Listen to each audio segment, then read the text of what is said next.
les 7 haftarot de consolation. Attention.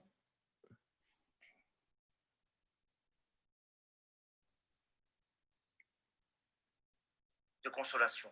Shalom, shalom Bernard. Shalom Jacques. Shabbat Voilà, shalom donc à tous. tu es en ligne. Ok, Shabbat shalom à tous. Shalom Bernard. Voilà, donc tu es en ligne. Que l'Éternel vous bénisse en tout cas. Voilà, alors aujourd'hui, la Haftara est tirée d'Isaïe. Pourquoi? Parce que entre le 17 Tammuz et le 9 Av, il y avait avant 3 semaines de reproches que l'Éternel nous a fait, des reproches terribles, épouvantables, insupportables. D'ailleurs, nous allons le voir ensemble. Si vous voulez prendre votre Bible à Isaïe au chapitre 1, je ne vais pas tout lire. Je ne vais pas tout lire parce que c'était la Haftara la semaine dernière. Mais au chapitre 1, verset 4, on va commencer par là. Regardez ce que l'Éternel nous dit par la bouche du prophète. Malheur, nation pécheresse, peuple coupable, race de malfaiteurs, fils pervertis. Ils ont abandonné Adonai, ils ont méprisé le Saint d'Israël, ils se sont détournés de lui. Où frapper encore si vous persévérez dans la trahison? Toute la tête est mal en point, tout le cœur est malade. De la plante des pieds à la tête, il ne reste rien de sain. Ce n'est que blessures, contusions, plaies ouvertes, qui ne sont pas pansées, ni bandées, ni soignées avec de l'huile. Vous voyez à quel point c'est terrible. Alors, regardez par exemple au verset 14, même plus haut, au verset 12. Quand vous venez vous présenter devant moi, qui vous a demandé de fouler mes parvis? N'apportez plus d'oblation. C'est pour moi une fumée insupportable. Néoménie, les Shabbats, assemblées, je ne supporte pas fausseté, solennité. Vos néoménies, vos réunions, mon âme le hait. Vous vous rendez compte? Elles me font un fardeau que je suis las de porter. Quand vous étendez les mains, je détourne les yeux. Vous avez beau multiplier les prières, je n'écoute pas. Vos mains sont pleines de sang. Lavez-vous, purifiez-vous. Ôtez de ma vue vos actions perverses. Cessez de faire le mal, etc. Vous voyez, c'est épouvantable. Mais à un point que même le peuple d'Israël, à ce moment-là, s'est demandé, est-ce que l'Éternel ne nous a pas abandonnés? Et le 9 Av, c'était la semaine dernière, c'était jeudi, où toute la nation d'Israël a pleuré parce qu'ils se sont rendus compte que la destruction des temples, c'est dû à leur péché. Et à l'issue de Tisha B'Av, donc de ce 9 Av, et durant 7 semaines, les sages d'Israël ont institué les lectures des haftarot de consolation, les Shivar Denar Ramata. Isaïe nous livre dans cette haftara de merveilleux versets de réconfort, parce que le but du prophète, c'est de nous faire prendre conscience de nos péchés. Mais comme je viens de le lire, il va nous enfoncer au plus profond de notre abîme. Mais après, il va nous tirer de là. Donc, il y a eu 3 haftarot de reproches. Et maintenant, après Tisha B'Av, commencent les haftarot de consolation pour arriver justement à Rosh Hashanah et à Yom Kippour. Donc, c'est une préparation spirituelle à une nouvelle année spirituelle également. Donc, ces réconforts, ces versets de réconfort, regardez ce qu'il nous dit. Hachem réconfortera Tzion. Il renforcera toutes ses ruines. Il fera de son désert un Gan Eden et de sa plaine un jardin d'Hachem. On y trouvera de la joie, du bonheur, des actions de grâce et le son des cantiques. C'est dans Isaïe au chapitre 51, verset 3. 7 semaines de consolation. Et nous sommes entrés dans une période de 7 semaines jusqu'à Rosh Hashanah. Pendant chacune de ces 7 semaines, nous lisons une haftara dans la série dite des haftarot de consolation, et toutes ces haftarot sont prises dans le livre de Yerayahu, d'Isaïe, pardon. La première, donc, est lue lors du Shabbat Vayetanan, ce Shabbat-ci, hein, et commence par le mot Nahamu, Nahamu, ami, consolez, consolez mon peuple, qui donne le nom d'ailleurs à ce Shabbat même. Alors on va faire un petit peu le résumé de cette haftara et nous allons voir à quel point Tishav B'Av est quelque chose d'important, à quel point il a un impact sur notre vie. Pourtant, on pourrait me dire, mais bon, c'est une fête rabbinique, qu'est-ce qu'on a à voir avec ça, nous? Nous sommes des disciples de Yeshua, qu'est-ce qu'on a à voir avec toutes ces fêtes de rabbinique? Eh bien, justement, vous allez voir. Alors, l'Haftara Nahamu, c'est quoi? C'est Dieu qui dit à son prophète de consoler son peuple, de lui apprendre à voir les signes, à percevoir que toute la fragilité de la nature ne l'empêche pas de subsister. Ainsi, de la situation du peuple juif au milieu des épreuves venant des autres peuples, cela nous a été dit il y a 2500 ans, hein, eh bien, le vécu juif aujourd'hui reste le même.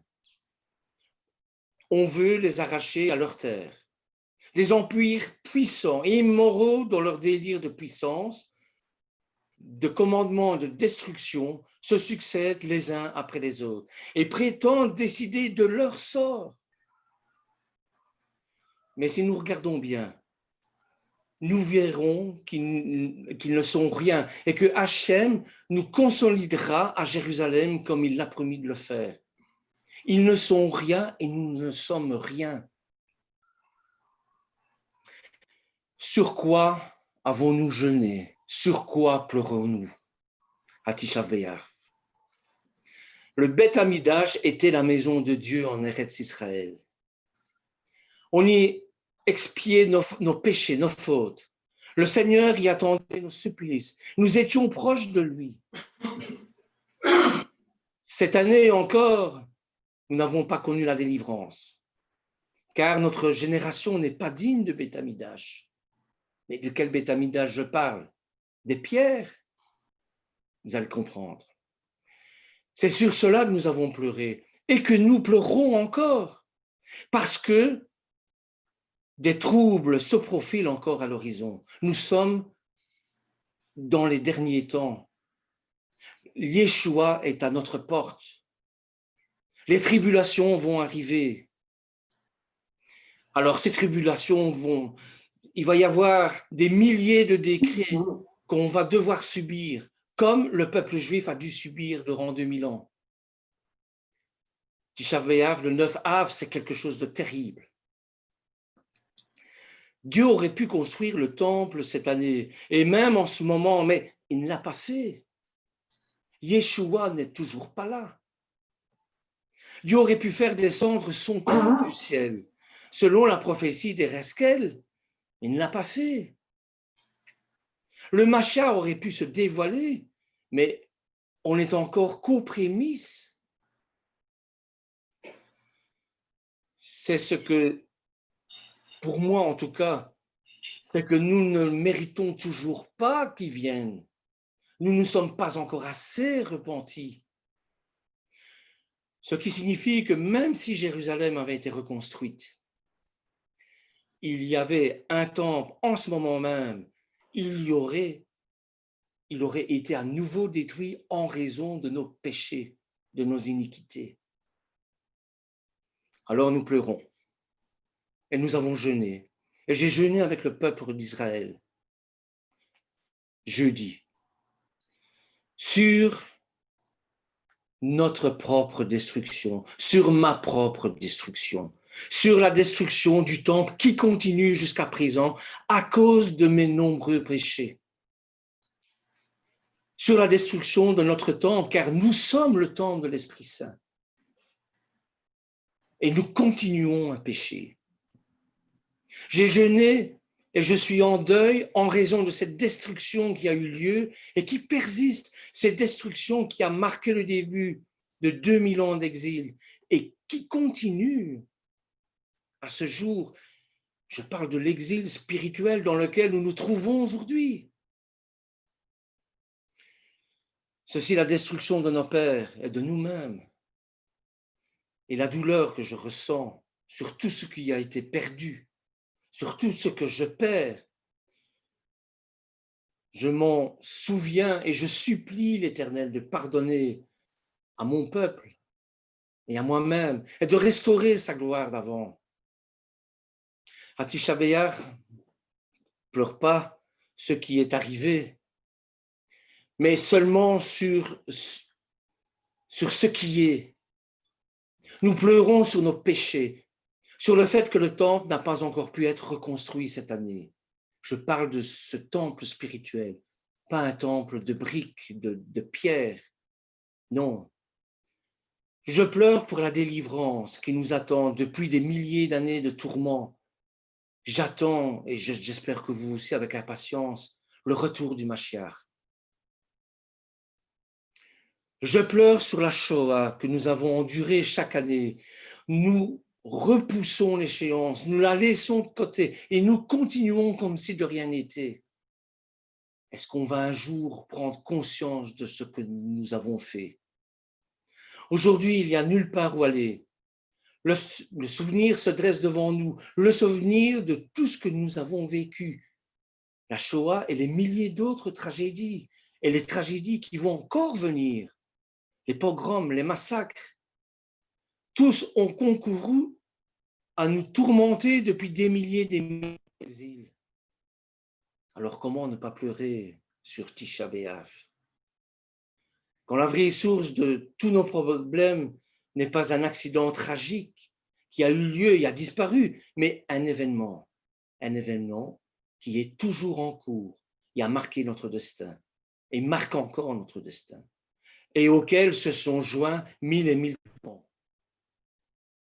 Décret funeste après décret funeste, génération après génération, il persiste. Aucun cœur ne peut résister à la violence de ces mots. Aucun cœur. À Tisha B'Av, nous pleurons pour toutes ces souffrances de notre peuple au cours des années de son exil, les horreurs, les pogroms, l'antisémitisme et la Shoah. Car la destruction du temple est la source de toutes les vicissitudes qu'a traversé le peuple d'Israël à travers les âges et qu'il traverse encore aujourd'hui. Chaque jour, nous demandons dans l'Amida de nous ramener nos juges, de nous ramener nos consultants, nos prophètes.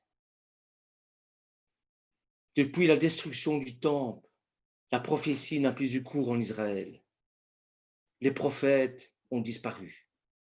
Oui, il y a bien le don de prophétie, mais ça, c'est autre chose. Ça, je laisserai Lorenzo vous expliquer. Mais le prophète comme Isaïe, le prophète comme Ereskel, le prophète comme Jérémie, il n'existe plus. Nous avons perdu notre plus grande relation avec l'Éternel. Aujourd'hui, nous avons une chance inouïe, si je peux parler de chance, c'est que nous sommes rachetés par le sang de Yeshua sur la croix. Nous avons soif d'entendre la parole de Dieu. Et c'est sur cette rupture de notre connexion spirituelle avec Dieu que nous pleurons et prions tous les jours. C'est sur ça que nous continuons d'être endeuillés, jusqu'à ce qu'Hachem restaure son temple et ses prophètes.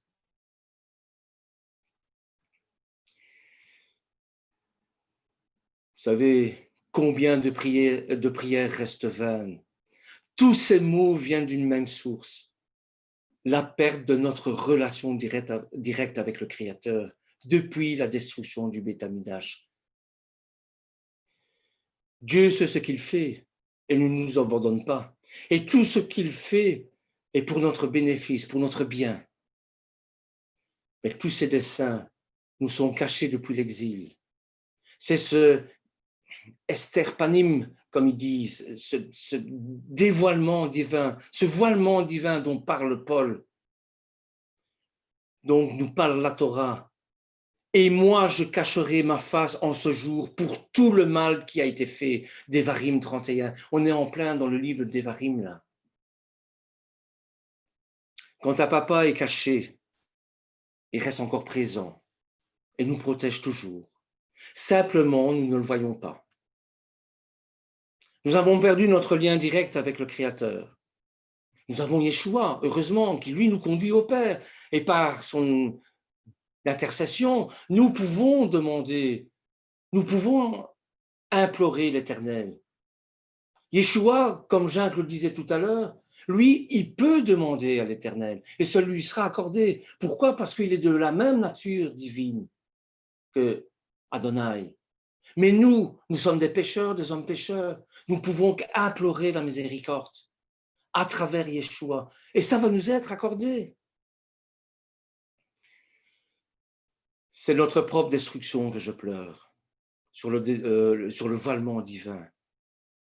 Toutes les difficultés qui assaillent notre émouna, toute la confusion dans le monde, tout le mal et l'hérésie qui tournent autour, tout commence et trouve racine dans la destruction spirituelle à laquelle nous sommes condamnés jusqu'à la Géoula, jusqu'à la délivrance, jusqu'à ce que le Mashiach revienne.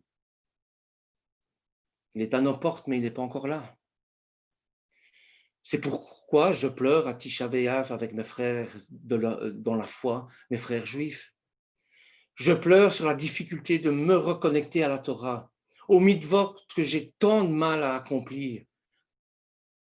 Je pleure sur la Emouna dévoilée que nous avions et qui a disparu. Et j'implore le Père Céleste. Il n'y a pas de jour de commémoration plus actuel que Tisha B'Av. Ce que nous devons nous demander, ce n'est pas comment pleurer. Non, c'est pas ça qu'il faut demander. Et comment arrêter nos larmes? Et ça, c'est justement les thèmes, les 7 thèmes, les 7 haftarot de consolation qui va nous mener à Shana Tova, à Yom Kippour aussi. Toute la peine, qu'elle provienne de souffrances matérielles ou spirituelles, tout le voilement divin, toute prière qui n'a pas été exaucée, tous les sentiments de proximité perdus à cause de nos péchés et de nos épreuves, tout cela réuni, c'est la destruction du temple. C'est sur ça que nous pleurons. Et c'est sur cela que nous devons de ne plus pleurer l'année prochaine. Implorons l'Éternel de nous envoyer le Mashiach. Et nous ne sommes qu'en prémices, évidemment. Je vais vous raconter la petite histoire que tous les Juifs connaissent. C'est la compréhension du philosophe. On dit que Platon, à l'époque de Jérémie, est allé en Israël et il a vu le prophète pleurer. Et bon, et la compréhension du philosophe, c'est pleurons-nous sur le fait, sur le lait qui s'est renversé? Et ici, nous arrivons à la partie la plus importante. C'est le point sur lequel les nations du monde s'étonnent et demandent, mais sur quoi et pourquoi pleurez-vous depuis 2000 ans? Sur le lait renversé, c'est-à-dire sur un fait révolu et irréversible. Ce temple ne va plus être construit.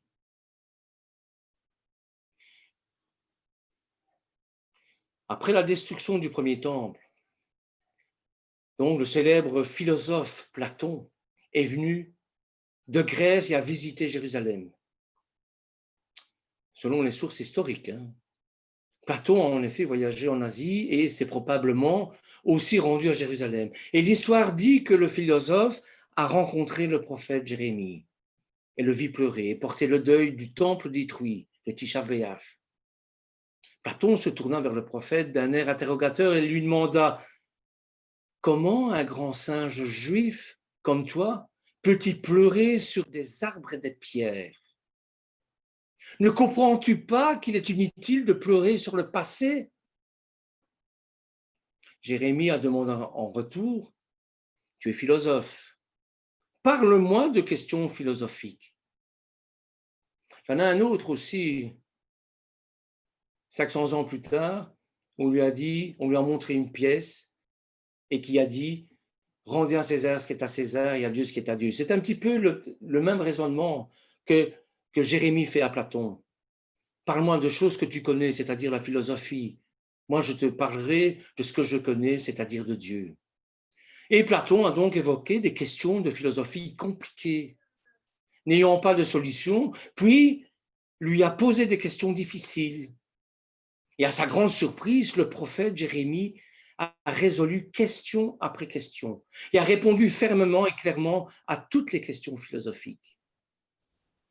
Le philosophe, profondément impressionné, a demandé « Mais où avez-vous puisé cette remarquable sagesse ?» Le prophète a répondu « Cette sagesse, je la tire de ces arbres et de ces pierres dont je porte le deuil. » Que dire de la première question posée par le philosophe?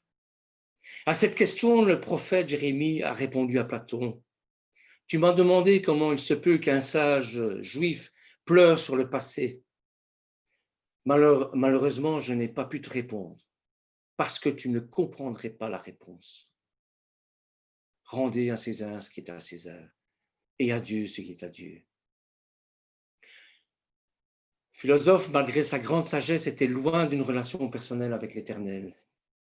Pour lui, Dieu est simplement un créateur de la nature, du cosmos. Mais pour nous, juifs, et pour nous, disciples de Yeshua, qui est Dieu? Dieu est notre Père et l'entité la plus proche qui soit. Dieu nous dit dans la Torah, vous êtes les enfants du Seigneur, votre Dieu, Deutéronome, Devarim, chapitre 14. Notez que lorsque nous prions, Shema Israël, le Seigneur est notre Dieu, le Seigneur est un. Elokeinu, Adonai, Echad. Nous disons dans le verset ce que Dieu est notre Dieu, et notre Dieu. Ce Dieu qui nous a fait sortir d'Égypte et nous a choisis pour être son peuple. Et son peuple à la suite de Yeshua. Le grand philosophe ne pouvait pas comprendre une chose simple que tout enfant juif ressent au fond de son cœur. Si seulement nous pleurions assez fort, tous les pleurs, tous les chagrins de toutes les générations se réuniraient jusqu'à ce que notre Père exauce les souhaits de notre cœur et que le temple soit reconstruit pour nous à nouveau. Ce temple, c'est Yeshua qui descend du ciel, c'est Yeshua qui revient.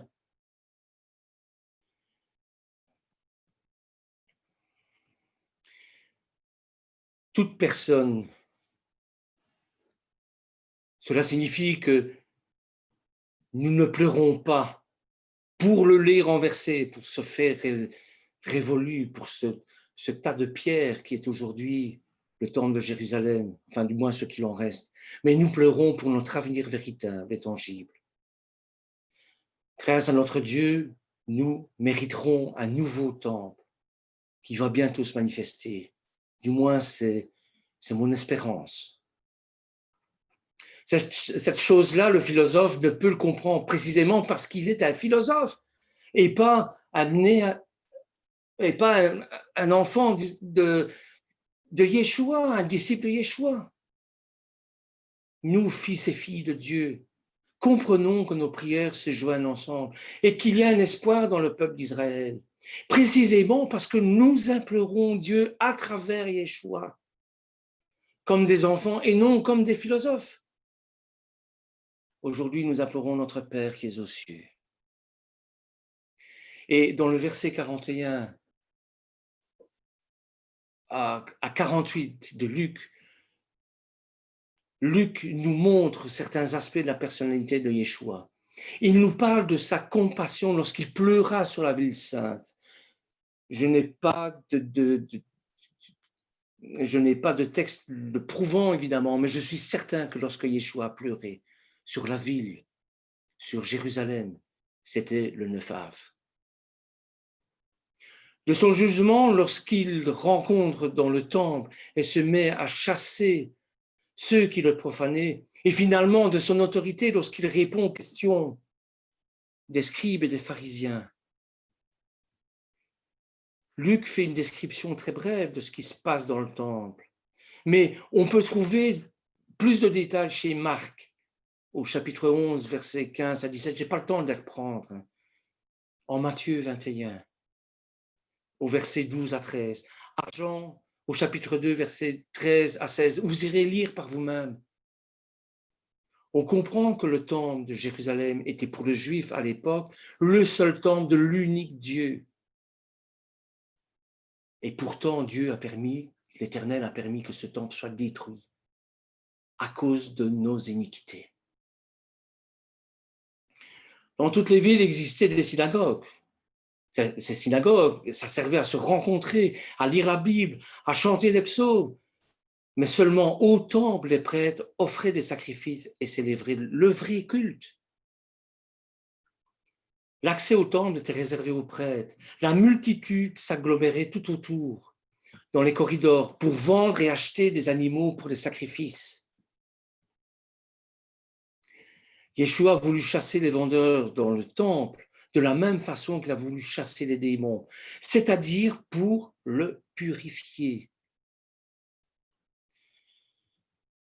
Marc nous parle de la purification du temple, et si vous faites une comparaison avec le prophète Zacharie, c'est déjà cette purification-là qu'il avait annoncée dans Zacharie au chapitre 14, verset 21.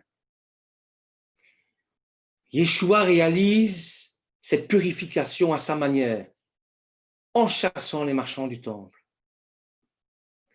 Il faut comprendre qu'il y est fortement critiqué, car selon les habitudes de l'époque, le souverain sacrificateur, qui était Caïphe, recevait une commission sur la vente qui avait lieu au temple. Souvenez-vous de ce que je viens de vous lire. Ah oui, on offrait des holocaustes au temple, mais le cœur n'y était pas. Ah oui, on disait à son frère, je te pardonne, mais je n'oublie pas. Or, la semence incorruptible dont parle Paul, c'est justement, je te pardonne, je fais table rase de tout, j'efface l'éponge, c'est comme si tu n'avais jamais péché envers moi. C'est ça que ça veut dire. Comme les Juifs ne pouvaient pas utiliser de la monnaie romaine, ils devaient les échanger contre de la monnaie spécifique au temple, ce qui signifiait, bien entendu, une autre bonne source de revenus. L'agneau qui servait pour les sacrifices de grandes occasions, à Pessah par exemple, devait être sans tache. Et c'était les chefs religieux qui décidaient si l'agneau était acceptable ou non. Ce qui fait que souvent les familles achetaient directement l'agneau au temple, de peur de se voir refuser l'agneau s'il apportait avec eux. Vous vous rendez compte la puissance que les prêtres avaient à ce moment-là. Les colombes étaient également vendues sur place. Pas étonnant que Yeshua chasse ses marchands. Il compare le temple à une caverne de voleurs. Mais ce faisant, il vient de secouer l'une des plus grandes sources de revenus du système de l'époque. Lorsque Yeshua reviendra, eh bien, c'est le gouvernement mondial qui va secouer. C'est l'économie mondiale qui va être ébranlée. Les ennemis de Yeshua se multiplient et la haine des souverains sacrificateurs, des scribes et des gens importants allait le conduire à quoi? Mais à la mort, bien évidemment. Cependant, les gens qui écoutaient l'enseignement de Yeshua avec admiration. Un jour qu'il enseignait dans le temple et qu'il annonçait la bonne nouvelle, les scribes et les anciens lui posèrent la question suivante. Dites-nous, par quelle autorité fais-tu ces choses? Ou qui est celui qui t'a donné cette autorité? Regardez le piège de nouveau. Le piège. La question dissimulée de mauvaises intentions. Il n'était pas prêt à le reconnaître comme fils de Dieu, mais il voulait essayer tout simplement de défendre l'ordre établi, puisque avant même d'écouter sa réponse, il l'avait déjà jugé. Rien de neuf sous le soleil, c'est encore comme ça dans nos assemblées.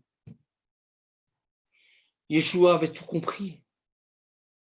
S'il répond de Dieu, il sera accusé de blasphème. C'est ce qui s'est passé. S'il ne parle pas de Dieu, il sera accusé d'agir en son propre chef. Alors il répond par une autre question, comme tout bon juif fait. Un juif, il répond à une question par une autre question. Et il parle de Jean le Baptiste. Puisque la prédication de Jean le Baptiste était l'événement le plus important à l'époque. Alors il dit, dites-moi, le blasphème de Jean venait-il du ciel ou des hommes? Ils raisonnèrent ainsi entre eux. Si nous répondons du ciel, il dira, pourquoi m'avez-vous cru en lui alors? Et si nous répondons des hommes, tout le peuple nous lapidera, car ils sont convaincus que Jean était un prophète. Alors ils répondirent qu'ils ne savaient pas d'où il venait. Et Yeshua leur dit, moi non plus, je ne vous dirai pas par quelle autorité je fais ces choses. Vous n'avez qu'à le savoir. Et vous, et nous, est-ce que nous croyons que Yeshua a cette autorité divine? Yeshua n'était ni prêtre ni gardien du temple, mais le temple était la maison de son Père. Et le nettoyer signifiait pour lui exiger le respect qu'il méritait, le donner son vrai sens, un lieu de rencontre avec l'Éternel. Et c'est à travers Yeshua que nous pouvons accomplir cette rencontre avec l'Éternel, avec personne d'autre. C'est ce qu'on appelle le nouveau temple, le Fils de l'homme. Regardez dans l'Évangile, selon Matthieu au chapitre 12, versets 1 à 8. En ce temps-là, un jour de Shabbat, Yeshua vint à passer à travers des champs de blé. Ses disciples eurent faim, ils se mirent à arracher les épis et à les manger. Voyant cela, les pharisiens lui dirent, voilà que tes disciples font ce qui n'est pas permis de faire le jour de Shabbat. Il leur dit, n'avez-vous pas lu ce que fit David quand il eut faim, lui et ceux qui l'accompagnaient? Il entra dans la maison de Dieu, même pas dans un champ, même pas un jour de Shabbat, dans la maison de Dieu, dans le temple. Et ils mangèrent le pain de l'offrande qui était consacré. Or, ni lui ni les autres n'avaient le droit d'en manger, mais seulement les prêtres. Ou bien encore, n'avez-vous pas lu dans la loi que le jour du Shabbat, les prêtres dans le temple manquent au repos du Shabbat sans commettre de faute? Or, je vous le dis, il y a ici plus grand que le temple. Si vous aviez compris ce que signifie « je veux la miséricorde, non le sacrifice », vous n'auriez pas condamné ceux qui m'ont commis de faute. En effet, le Fils de l'homme est maître du Shabbat. Est-ce que vous comprenez maintenant l'importance de ce temple vivant qui est notre Seigneur?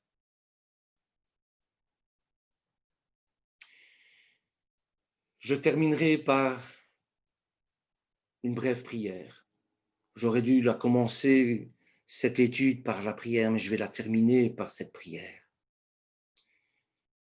Cette prière dont je m'appuie, c'est en Jean 10 au verset 27. Mes brebis écoutent ma voix, dit le Seigneur. Moi, je les connais et elles me suivent. Seigneur, Dieu Tout-Puissant, viens illuminer mon intelligence, mon cœur, ma volonté, pour m'unir à toi durant cette prière et pendant toute cette journée, toute cette journée de Shabbat. Remplis mon cœur, remplis mon âme, remplis mon être de ton esprit, pour que je puisse apporter le soutien à mes frères qui souffrent, qui sont dans l'incertitude, qui sont dans les douleurs, dans les souffrances. Seigneur, apprends-moi ce qu'est l'humilité. Par Yeshua HaMashiach. Amen.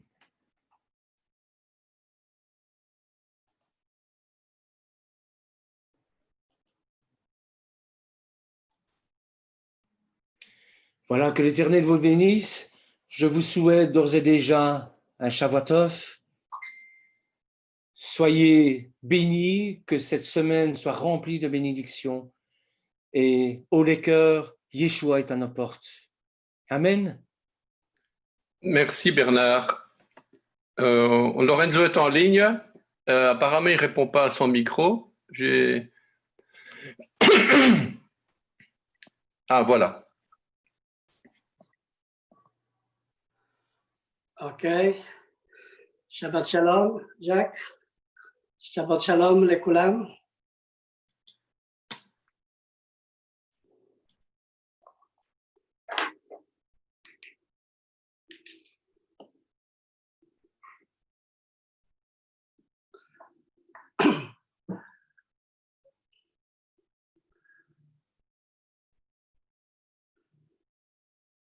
Je peux commencer, Jacques?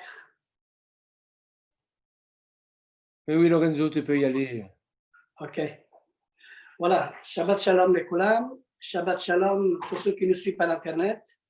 Et avant de commencer cette étude, cet enseignement qui parle aujourd'hui de Devarim, surtout dans le chapitre 3, chapitre 4, chapitre 5, chapitre 6, qui parle des commandements de Dieu. Avant de commencer, je vais quand même commencer par la prière, en demandant à l'Éternel vraiment la conduite de l'Esprit, afin que nous soyons aujourd'hui tous bénis par sa parole, et afin que nous pouvons ensemble écouter ce que le Seigneur nous dit à travers sa parole. Shema Israël, Adonai, Elohim, Adonai, Echad. Nous te bénissons, Père éternel, par aujourd'hui, éternel, nous voulons être à l'écoute de ta parole et nous voulons être bénis par toi. Merci, Père éternel, parce qu'aujourd'hui, tu nous donnes ta parole à chacun de nous. Et aujourd'hui, Seigneur, nous voulons apprendre de toi ce qui vient de toi, Seigneur. Inspire-nous afin que le peuple qui écoute puisse vraiment être béni de ta part, dans le nom de Yeshua. Amen. Alléluia.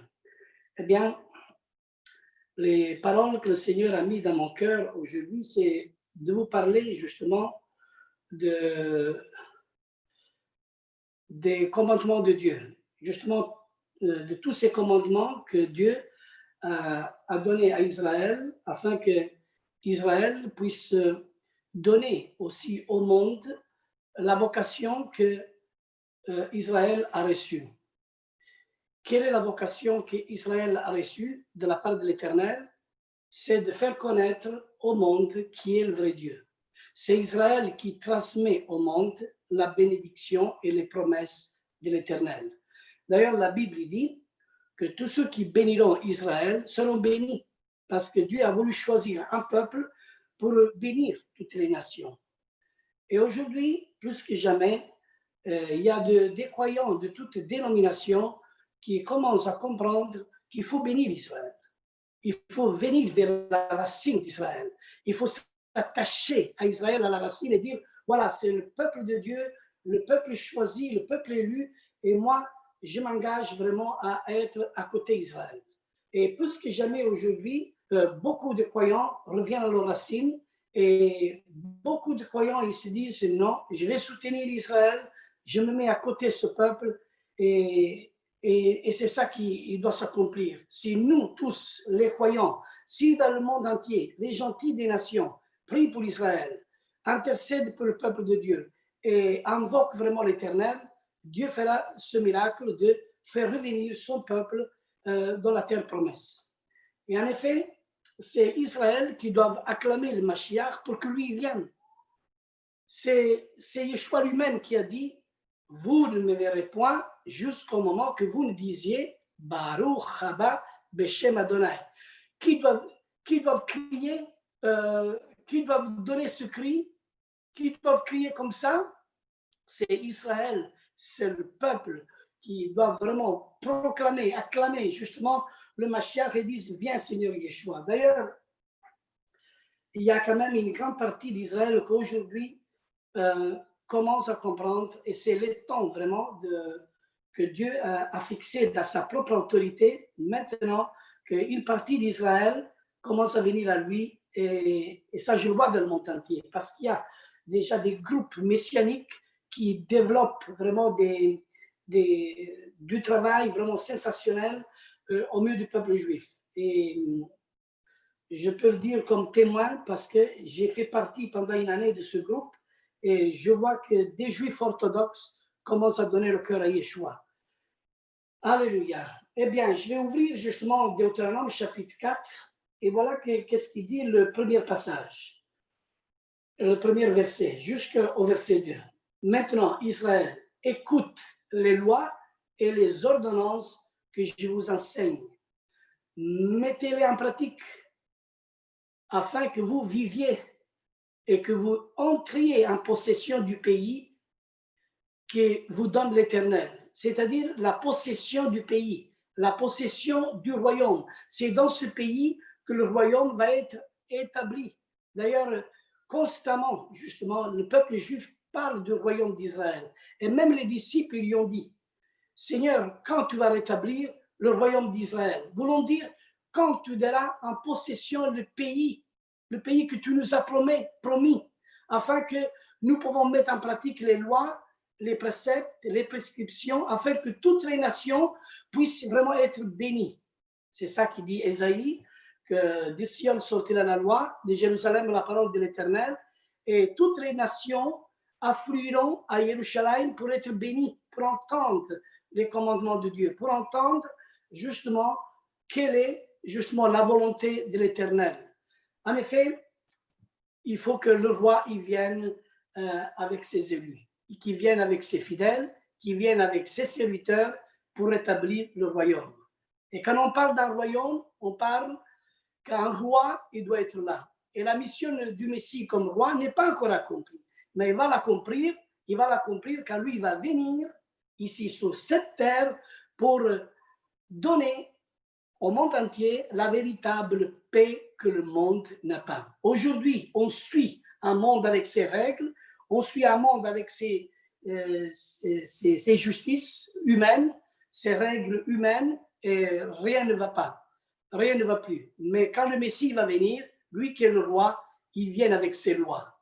Il n'y a pas de roi sans loi. Et aujourd'hui, à la force de dire on n'est plus sous la loi, on a engendré un peuple sans loi.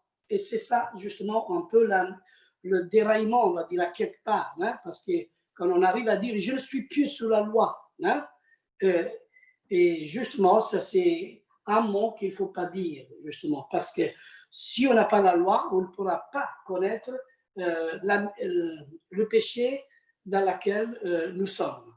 Alléluia. Yeshua, qu'est-ce qu'il dit? C'est lui qui a mes commandements et qui les garde. C'est celui qui m'aime. Et celui qui m'aime sera aimé de mon Père. Je l'aimerai et je me ferai connaître à lui. Alléluia. C'est lui qui a ses commandements, les commandements de Yeshua à Mashiach, parce que lui est la Torah vivante. Lui est la lettre vivante, c'est-à-dire qu'il faut que l'esprit que Dieu nous a donné incarne la parole qui se fait chair. D'ailleurs, la parole, il s'est fait chair. Il faut que l'esprit l'incarne. Il ne faut pas qu'il reste une lettre morte. Mais cette lettre, il peut prendre vie quand nous, par l'esprit, on incarne cette parole dans notre vie. Et Yeshua, c'est ça qu'il voulait dire. C'est lui qui a mes commandements et qui les garde. Et pour les garder, il faut avoir l'aide du Saint-Esprit. Il faut avoir l'aide de la Ruach HaKodesh. Alors le Seigneur il dit, et celui qui m'aime sera aimé de mon Père. Et je l'aimerai et je me ferai connaître de lui.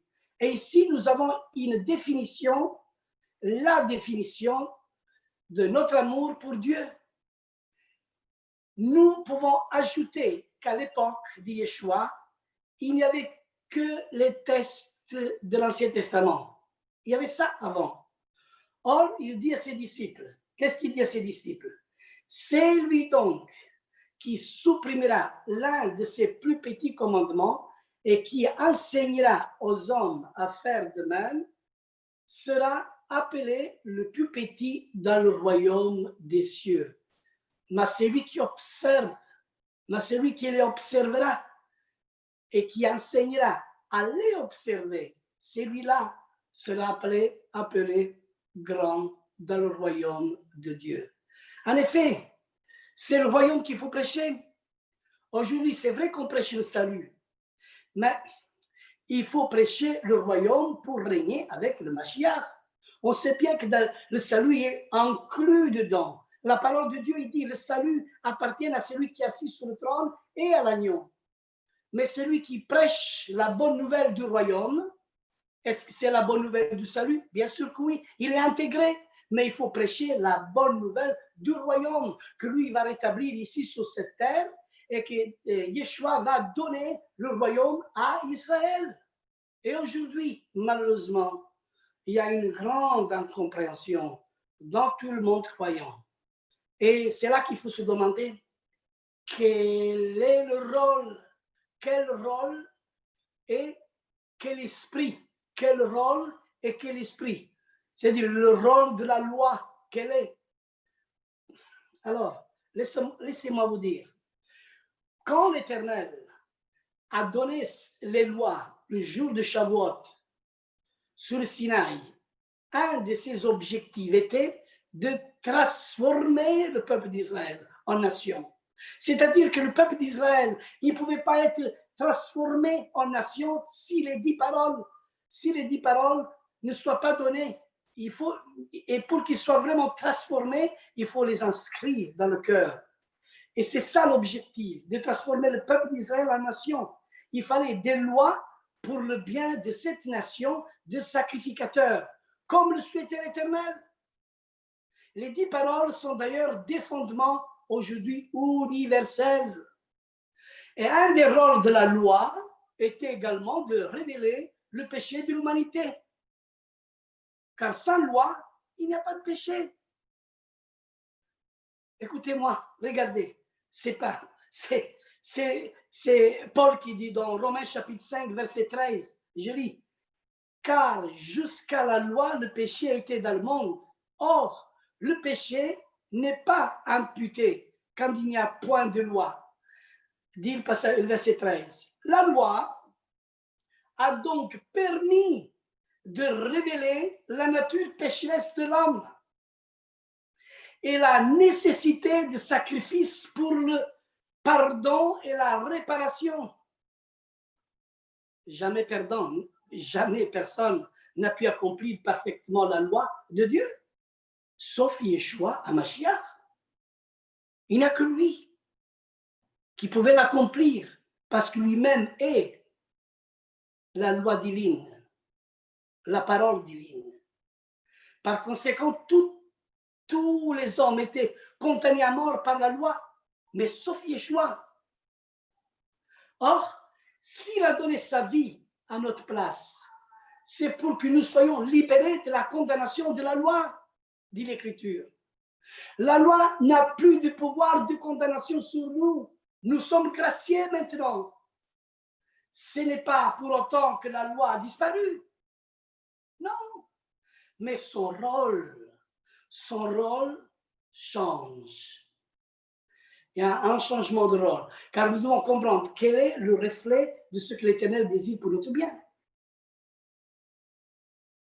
Quand les pharisiens interrogeaient Yeshua, ils aimaient classer les lois par ordre d'importance. C'est pourquoi il leur a dit, regardez, Matthieu chapitre 22, versets 34 à 40. Là, je vais faire une petite lecture dans ce que l'Évangile dit, dans Matthieu. Les pharisiens ayant appris qu'il y avait réduit au silence les Sadducéens, se rassemblèrent. Et l'un d'eux, docteur de la loi, lui fit cette question pour l'éprouver. Maître, Quel est le plus grand commandement de la loi? Parce qu'en Devarim, chapitre 4, verset 2, c'est écrit, tu n'ajouteras rien de toutes ces paroles que Dieu a ordonnées. Rien. Tu n'ajouteras pas et tu n'enlèveras rien. Parce que c'est lui qui enlève ou qui ajoute, les problèmes commencent. Et ça, c'est le problème du christianisme et du judaïsme, malheureusement. On a ajouté et on a enlevé. Et on a même remplacé. Mais la Torah reste tel comme il est. Yeshua, il est pur. C'est lui notre grand maître. Il ne faut pas dire les grands sages d'Israël ou les grands sages du monde. C'est Yeshua, le plus grand sage de tous. C'est lui la sagesse vivante. C'est lui qu'il faut suivre. Regardez le maître. Maître, quel est le plus grand commandement de la loi? Il pose la question à celui qui est le roi de la loi. Et Yeshua, il pouvait répondre, bien sûr. Il a bien répondu. Et il a dit, tu aimeras le Seigneur, ton Dieu, de tout ton cœur, de toute ton âme, de toute ta pensée. Alléluia. C'est ça. C'est ça le croyant. Tu aimeras. Shema Israël, écoute Israël. Tu aimeras. Quand tu aimeras Dieu de tout ton cœur, tu aimeras ton frère. Tu aimeras ton prochain. Tu aimeras. C'est le premier et le plus grand commandement. Mais voici le deuxième, dit Yeshua, qui lui est semblable. Tu aimeras ton prochain comme toi-même. C'est de ces deux commandements dépendent toute la loi et les prophètes. Yeshua ne remet pas de tout en cause la loi, mais il en donne l'esprit. Tout repose sur l'amour de l'Éternel d'abord et après sur le prochain ensuite. Tout le reste dépend de cela. Mais où y sont les dangers? Quel danger? Qu'aujourd'hui nous avons, de quel danger nous parlons aujourd'hui? Il y a toujours les dangers de dérive quand il s'agit des lois. En effet, la Torah ne donne pas toujours ni le sens des lois, ni la manière de s'y conformer dans telle ou telle circonstance. D'ailleurs, le mot Torah en hébreu ne signifie pas loi, mais qu'est-ce que signifie? Signifie ma direction. C'est-à-dire l'enseignement qui te donne la direction, la bonne instruction. Nous avons besoin d'être dirigés. Alors, loi, c'est ma direction. Yeshua est la direction, voulons dire, je suis le chemin, la vérité et la vie. Je suis la direction, c'est-à-dire qui te conduit vers l'obéissance des commandements de Dieu. D'ailleurs, avant que le peuple d'Israël reçût les commandements, il était déjà mis à l'épreuve et il donne les 4 conditions. C'est aux œufs de Mara. Il ne pouvait pas boire de l'eau parce qu'il était amer. Et aujourd'hui, tout ce qu'on boit autour de nous, c'est de l'eau amère. Dans toutes les dénominations, qu'ils soient même éistes, messianiques, n'importe quel nombre d'appartenances qu'il soit, c'est de l'eau amère parce qu'on a ajouté, on a essayé de comprendre, mais il y a la pensée humaine qui est toujours là. Mais lui, Yeshua, c'est lui l'eau pure. Et lui-même, il dit, c'est lui qui a soif, qui vient à moi et il boit. C'est lui la direction, la bonne direction. Et il dit, si tu écoutes attentivement, si tu mets en pratique mes lois, si tu fais ce qui est juste aux yeux de Dieu, et si tu mets en pratique toutes mes prescriptions, je serai l'Éternel que je t'ai guéri. Et aujourd'hui, tous, on a besoin d'être guéris. Et pour être guéris, on a besoin justement que nous comprenions la bonne direction. Je donne un exemple. J'étais malade 5 ans d'ici. J'avais besoin d'une direction, d'une autre alimentation pour que je puisse éviter et que tous mes problèmes de maladie, mon corps était empoisonné. Il fallait que je change de nourriture, que je change de tout pour que je puisse vraiment rétablir mes cellules et tout. C'est un peu l'exemple. Aujourd'hui, il faut changer de direction, il faut prendre une bonne direction, il faut écouter ce que la Torah nous enseigne. La Torah par l'Esprit de Dieu. Alléluia. Un exemple typique est le Shabbat. Nous ne trouvons nulle part dans la Bible explication sur la manière de faire le Shabbat. C'est vrai que ce n'est pas écrit. Rappelons que le Shabbat a été créé par Dieu bien avant que le peuple juif existe. Elle est pour tous les humains. Et la réflexion des rabbins a conduit à des pratiques traditionnelles qui ont un sens pour eux, mais ne sont aucunement une obligation. Et ça, en danger, vraiment. Alors, regarde, des dangers qui s'engendrent comme superstition. Justement, il y en a plein en Israël. En effet, quand un rituel n'est pas respecté, si l'on n'a pas l'esprit d'amour dont on a parlé plus haut, hein, l'accusateur vient très vite pour nous faire comprendre que si l'on ne suit pas la loi à la lettre, il va nous arriver des malheurs. C'est faux. Si tu ne respectes pas la loi à la lettre, il va t'arriver ceci et cela. Il ne faut pas écouter ces gens. Mais en tout cas, c'est des ennemis, on va dire. Mais dans le monde chrétien ou dans le monde croyant, il y a aussi de nombreuses lois non écrites. Par exemple, dans certains milieux, les chrétiens qui ne viennent pas à toutes les réunions, par exemple, n'est pas vraiment chrétien. Et d'ailleurs, on évitera de lui donner des responsabilités. On impose un type de fonctionnement qui devient une loi. Il faut rentrer dans le moule. Il faut rentrer vraiment dans ce moule. C'est ainsi que de nombreux parents ont délaissé leur enfant pour pouvoir aller aux réunions et servir Dieu, mais en réalité, beaucoup ont perdu leur enfant. Mais la première église, c'est la famille. La première Keïla, c'est différente. La loi de Dieu ne peut pas devenir un esclavage, car l'amour n'existe pas sur la contrainte. Car l'amour, alléluia, comment c'est bon, alléluia. Un autre danger est le regard des autres. Et le regard, ça c'est encore un autre danger. Le regard des autres, que vont penser le pasteur, les frères, les sœurs, sinon si je ne fais pas ceci ou cela, mais n'oublions jamais que c'est l'Éternel qui nous juge en finale, pas les hommes. Jean chapitre 8, verset 36, il dit, si donc le Fils vous a franchi, si donc la Torah il vous a franchi, si donc la parole il vous a franchi, vous serez réellement libre. Mais celui qui nous a franchi, c'est Yeshua. Quelle loi?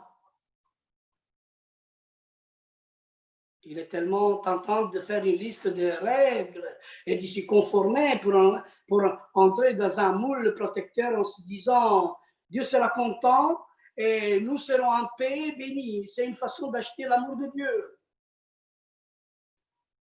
Il n'est pas question ici de refaire le débat sur la notion de loi ou pas de loi. Nous savons bien que lorsque Paul dit que nous ne sommes plus sous la loi, cela signifie que ce n'est pas la loi qui sauve, mais la foi en Yeshua le roi. Mais alors, quelles sont les lois en vigueur dans le royaume de Yeshua? Quelles sont les lois? Les premières lois qui ont été données à Moshe. Étant les 10 paroles qui furent gravées sous les pierres. Et les Juifs ont dû déterminer ensuite que dans la Torah, les 5 premiers livres de la Bible, il y a au total 613 commandements, donc 248 prescriptions positives, comme il dit, comme le nombre d'organes d'un être humain, et 365 interdictions, comme le nombre de jours d'une année. Mais parmi ces lois, certaines ont été levées par l'alliance renouvelée et la sacrificature selon l'ordre de Melchisédek.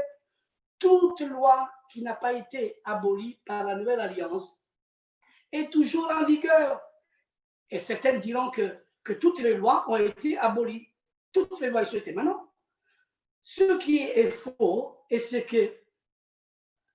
que nous voulons expliquer dans cette étude, c'est d'alors des chrétiens confirment même que nous n'avons plus rien à voir avec l'Ancien Testament. Mais cela, n'ont pas tout compris. Dans l'Ancienne Alliance, il y avait plusieurs types de lois. Dans l'Ancienne Alliance, les lois sacrificielles rattachées au sacerdoce d'Aaron, les lois alimentaires, les lois morales et comportementales. Alors, si on parle de tout ça, les 613 commandements sont en quelque sorte recouverts par les 10 paroles. C'est-à-dire, c'est les 10 paroles qui couvrent tout. Et Paul nous explique, l'apôtre explique bien que ces lois qui ont été très contraignantes, ayant un but pédagogique de manière à prendre conscience de notre nature de péché, de notre misère et de la nécessité du salut en Yeshua HaMashiach. Regardez Galates, qu'est-ce qu'il dit? Galates chapitre 3, le verset 11 à 13. Et que nul ne soit justifié devant Dieu par la loi. Cela est évident, puisqu'il est dit, le juste vivra par la foi. Or, la loi ne précède pas de la foi, mais elle dit, c'est lui qui mettra ces choses en pratique, qui vivra par elle. Mashiach, Christ, nous a rachetés de la malédiction de la loi, étant devenu malédiction pour nous, car il est écrit, maudit et quiconque est pendu au bois. Galates chapitre 3, versets 24 et 25, encore un autre passage, il dit, ainsi la loi était comme un pédagogue pour nous conduire à Mashiach, afin que nous fussions justifiés par la foi. Et la foi étant venue, nous ne sommes plus sous ce pédagogue. Or, nous devons être très attentifs à ce que le Seigneur lui-même nous dit. Il faut être très attentif. Il n'est pas venu pour abolir, c'est-à-dire il est venu pour donner le vrai sens de la Torah. Il est venu pour donner l'accomplissement de la Torah. Et lui-même, il dit, il ne disparaîtra pas de la loi un seul iot et un seul trait de lettre jusqu'à ce que tout soit arrivé. C'est lui donc qui supprimera l'un de ses plus petits commandements et qui enseignera aux hommes à faire de même. C'est l'appelé le plus petit dans le royaume des cieux. Mais celui qui les observe et qui enseignera à les observer, celui-là sera plus grand dans le royaume des cieux. Alléluia, bien entendu. L'ensemble des lois de Dieu ont été mises par le Seigneur lui-même sous forme d'un résumé en 2 chapitres qui sont, regarde, je viens de le dire, aimer Dieu, premièrement, et deuxième, aimer son prochain. Alléluia. Comment c'est bon. Et à partir de là, il y a 2 attitudes courantes chez les croyants. Soit on en reste au titre des 2 chapitres et on essaye d'y obéir comme bon nous semble et selon notre inspiration, soit on se dit qu'il serait intéressant de lire le livre de la Torah et de trouver les précisions que Dieu a données afin de les comprendre et de s'y conformer. Mais la première attitude est très courante. De nombreux chrétiens ne s'intéressent même pas à la Torah et ils considèrent que ces textes étaient pour une époque révolue et qui n'ont pas à s'y référer. En ayant du comportement, ce n'est pas un iota qui le supprime de la parole de Dieu, c'est une montagne de iota qui supprime, pas un seul iota, et qui pourrait les aider à marcher avec Yeshua si on mettrait en pratique. Or, comme il dit Proverbe 28, verset 9, si quelqu'un détourne l'oreille pour ne pas écouter la loi, sa prière même est une abomination, dit le Proverbe chapitre 28, verset 9. Ô Seigneur, aide-moi à serrer ta parole fort dans mon cœur, de ne pas pécher contre elle. Ô Éternel, que ta parole soit vraiment une attitude pour moi, conduite par l'Esprit Saint. Ô Éternel, toute écriture est inspirée de toi, est utile pour être enseignée, pour convaincre, pour corriger, pour instruire dans la justice, afin que l'homme de Dieu soit compris en propre, en toute bonne œuvre. Ô Éternel, on pourrait encore parler de tant de choses, mais les commandements de Dieu, il faut les inscrire dans notre cœur. Il faut que l'Esprit incarne la lettre. Et il faut que la lettre devienne vivante Il faut que l'Esprit de Dieu incarne en nous par son Esprit la lettre qui est morte. De nous-mêmes, on ne pourrait pas arriver et on n'arrivera pas. Mais par l'aide du Consolateur, par l'aide de la Ruach HaKodesh, par la puissance de l'Esprit de Dieu, on peut faire des prodiges, des miracles. Partout où le Saint-Esprit nous envoie, il nous donne vraiment la puissance et la force de fonder des assemblées, de créer des groupes, parce que la parole demeure à nous. Et comme il dit dans Jean, ça me vient à l'esprit, ce passage de Jean, chapitre 15, verset 7. Si quelqu'un demeure à moi et que la parole demeure à moi, alléluia, il pourra demander ce qu'il voudra. Et celui qui demeure dans la parole, dans la Torah, il porte beaucoup de fruits. Et c'est là qu'on reconnaît les fruits d'un croyant, d'un fidèle, qui met en pratique la Torah, la parole vivante, Yeshua. Mais aujourd'hui, quand je dis Torah, oh là là, je ne sais pas dans quel esprit la personne est animée. Mais pour moi, le mot il est si simple, parce que quand je dis Torah, pour moi, ça veut dire Yeshua lui-même. Regardez, je vous donne un exemple. Dans la traduction, nous trouvons souvent le mot qui dit le Fils de l'homme. Comme si Dieu, il a un fils. Là, déjà, ce langage grec enlève déjà la divinité de Yeshua. Mais si on dit l'homme Torah, à la place de dire le Fils de l'homme, tout change le contexte, tout change la pensée. Et le juif, il s'approche encore plus à Yeshua. Alors venez parler avec un juif, avec la pensée de la Ruach, en disant l'homme Torah, et ne pas dire le Fils de l'homme. Mais bien sûr, c'est écrit le Fils de l'homme, mais ce sont traduction et introduction, tu vas en perdition. C'est-à-dire les traductions, ce ne sont pas, c'est-à-dire il faut l'examiner. Il y a la pensée humaine qui travaille à nous, qui est à nous. Et l'être humain, il doit être examiné. Combien de choses on doit comprendre? Qui peut sonder les voies du Seigneur? Qui peut connaître ses voies? Comme le ciel et la terre, ils sont en distance. Ainsi, les voies de l'Éternel, ils sont beaucoup plus loin que les nôtres. Et Ésaïe chapitre 56, il nous dit, pratiquez ce qui est juste et mettez en pratique ce qui est droit. Et vous serez bénis de la part de l'Éternel. Vous voulez aller à la montagne de l'Éternel? Vous voulez monter avec le Seigneur où le Seigneur il a donné les paroles? Moïse est monté pour recevoir les 10 paroles. Mais le psaume 24, il dit, qui pourra monter à la montagne de l'Éternel? Qui? Ceux qui ont changé le jour de Shabbat en dimanche? Ceux qui ont trafiqué, ceux qui ont enlevé de la Torah? Mais aujourd'hui, le Seigneur, il nous parle, tu n'enlèveras rien. Et tu n'ajouteras rien. Qui est ce peuple qui aime vraiment l'Éternel? Qui est ce peuple qui prêche le royaume d'Israël? Le royaume de Dieu, cette bonne nouvelle du royaume. Et aujourd'hui, on se passe sous la bonne nouvelle du salut. Bien sûr, on sait bien qui est le salut. Mais quel salut? Le salut sous le royaume ou le salut pour le dernier jour, après les 1000 ans, quand le livre de vie va être ouvert? Il faut savoir quoi? Et aujourd'hui, le Saint-Esprit m'éclaire dans beaucoup de choses. Et il est temps que non seulement Beth Yeshua, mais aussi tant d'autres aussi, qui puissent s'ouvrir à tout ça. Alléluia. Aujourd'hui, on attend un langage qui n'est même pas tout messianique. Nous, chrétiens, les messianiques qui parlent comme ça, nous, chrétiens, nés de nouveau. Mais c'est quoi ça? Bien sûr, c'est un langage, je peux bien comprendre un chrétien qui dit ça. Nous, les chrétiens nés de nouveau, c'est un langage qui ne me choque pas, mais un messianique, il a un autre langage qui est plus proche, qui est plus original, plus concret.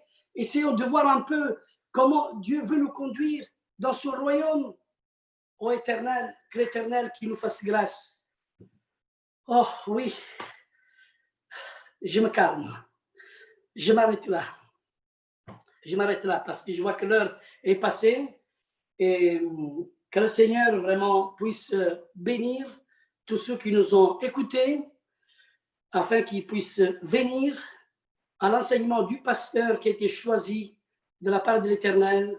Alléluia. Qu'aujourd'hui, le pasteur est en train de faire du chemin. Gloire à Dieu.